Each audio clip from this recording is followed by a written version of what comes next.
Hello বন্ধুরা, কেমন আছো তোমরা সবাই? তো দেখো আমার হাতে এটা কি, এটা একটা মিশো থেকে পার্সেল এসছে। আর এটা আমি কিনিনি, এটা আমার ছেলেকে একজন ঠাম্মি, ওর ঠাম্মি গিফট দিয়েছেন, একজন ঠাম্মি আর কি সম্পর্কে। তো ওটা আমি ওপেন করছি, চলো তোমাদের দেখাই। তো কীরকম এসছে ওরা জানিও না, তো উনি হঠাৎ করেই সারপ্রাইজ দিয়েছেন। তো এটা আমি খুলছি, তো দেখো তোমরা।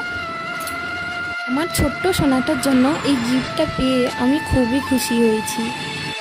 আমার সোনাটা ঘুমিয়ে গেছে, ও উঠলেই আমি এটা একবার ট্রাই করব, দেখব। খুবই আমার তস হয়েছে না যে কীরকম লাগবে ওকে, কিন্তু ও তো রাখতেই চায় না, জামাই পরতে চায় না, ওটা কি করে রাখবে আমি সেটাই ভাবছি। তো এটার ক্লথ কোয়ালিটি তো খুব একটা ভালো সেটা বলবো না, কিন্তু তবুও ঠিক আছে। এটা তো আর রোজ রোজ পরার জন্য নয়, এটা শুধুমাত্র এই একদিন সাজানোই, এটা ওই একদিন সাজিয়েই রেখে দেওয়ার কথা।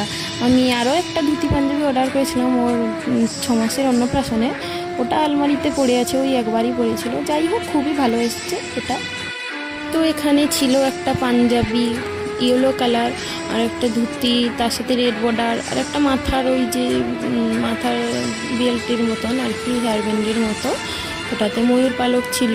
আর একটা বাঁশি ছিল, বাঁশিটা বাজছিল অনেক সুন্দর, সেটা বাজছে, কিছু নেই, শুধু গর্ত করা আছে তবুও বাজছে। আর এই যে একটা ও কাঁধে নেওয়া হয় এই যে ওড়নাগুলো, তো এটা ছিল।